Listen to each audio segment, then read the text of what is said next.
This is a view of the Framlingham College Model Railway. Apologies if you get some flicker on the lights. It's in a room illuminated by fluorescent strip lights, and this phone seems to be picking up some flicker. Anyway, the layout was started in about 2010 by some keen pupils, two Georges in fact, and carried on by several other pupils over the years. You can see the main station here, and it's got 3 running lines going through it and a passing loop. There's a little engine shed there, and over in the corner we have a couple of sidings here, one of which has got a little loader which can load cars onto car transporters. Coming around here, we've got another siding with a kind of random industrial building and quite a lot of nicely weathered coal wagons. So our main line is 2 double-track main line going through another little station here that's actually only got a platform on one side of the double line because there's no room on the other side. And then we go under an old triangle girder bridge. We've got a nice level crossing there. And the track goes along behind some terraced houses, all made from free kits that came, well, cut-out card and so on, that came with a model railway magazine many years ago. There's a few other buildings here. The main line continues round.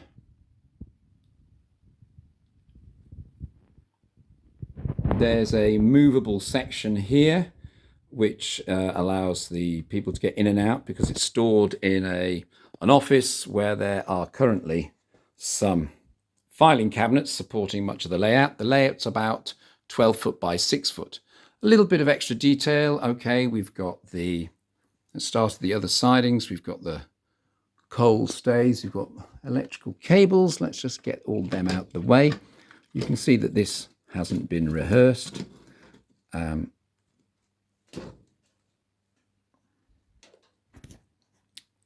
Coal office, a little goods shed. Again, that was a free download. Our station, an old Hornby building. Yeah, the main station actually says Ipswich, which is rather appropriate because we're only about 20 miles from Ipswich. So on the far side, you can see we've got some cottages. This side, a church, some more terraced houses, and an attractive little pub.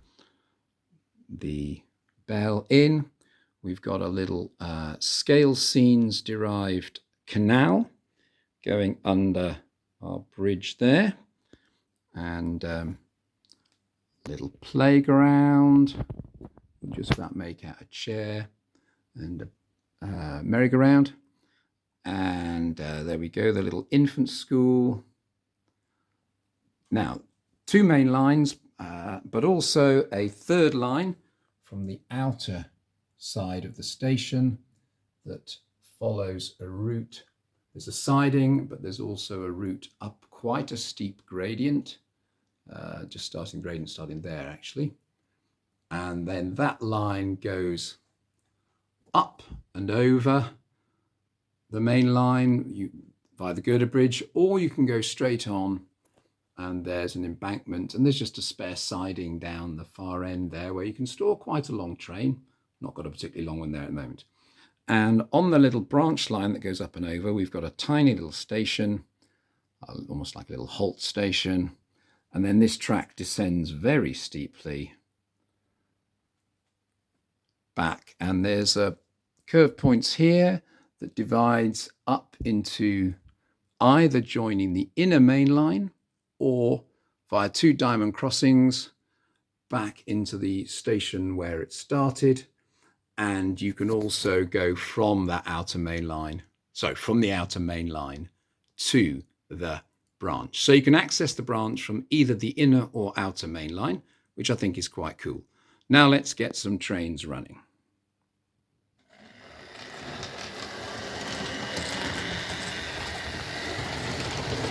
There we have Mallard pulling 3 coaches, and something a bit more modern on the outer track. A Javelin.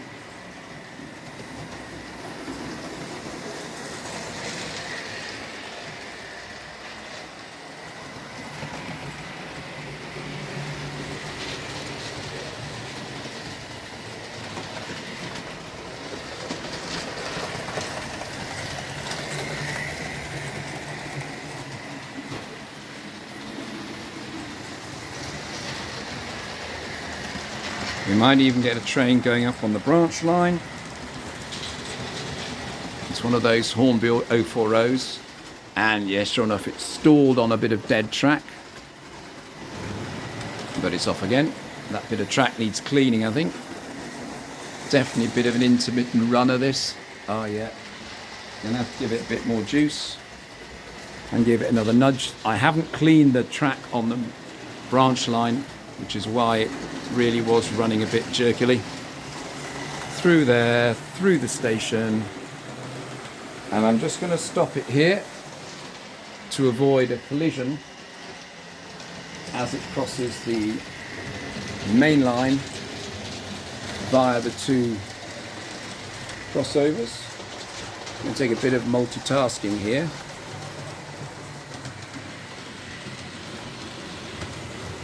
There goes the Javelin. I've paused the train on the inside track. Oh, now I managed to stop that. Oh, yeah, I stopped it dead on the points. Yeah, bit of a pocket rocket, that one. Let's bring the mallard into the station. Bit of a sudden jerk there. Sorry about that. Yeah, we've got quite a nice long station. Nice little platforms. Scratch-built platforms.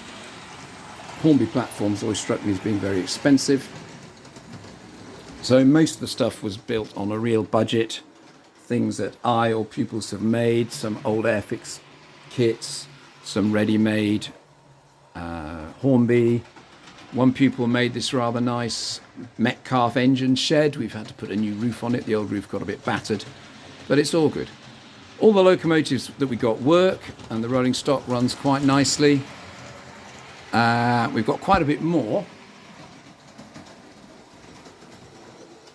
Mainly Continental stuff that was all donated.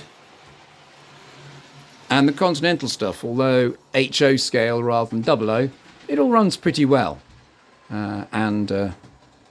We sometimes decide to go all foreign and run that sort of stuff on the track. Sadly, though, in the last couple of years, there's been very little interest. From the days going back 10, 15 years when we had 3 or 4 people every week working on different things, making trees, ballasting, putting down scatter, making this nice little pond scene there, that sort of thing. Recent years, we've had none of that. And so it may well be time for this layout to be dismantled. One reason being that actually, as I said, it stands on loads of filing cabinets. And in the 21st century, there's not much call for filing cabinets anymore. Everything's digital these days, and as a school, we don't store anywhere near as much paperwork as we used to. So, yeah, we might have to, sadly, dismantle this. I'm rather hoping that a junior school might be interested, and I've contacted our own junior school to see if they'll take it on.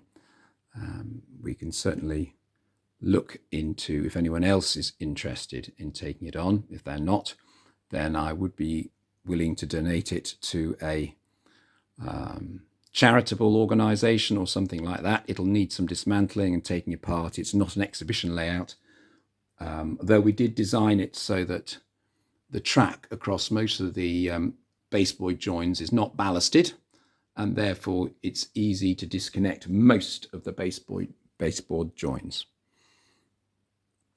So if any charitable organisation out there is interested, they can always message me, but it may well be that our junior school takes it on before you, I'm afraid. Well, I hope you've enjoyed this brief tour of the Framlingham College Model Railway. It's brought a lot of joy and satisfaction and reward to quite a few pupils over the years. Sadly, not so many more these days, but who knows? Maybe you'll get a new lease of life with some younger pupils at another school. Okay, hope you enjoyed the video. Bye for now.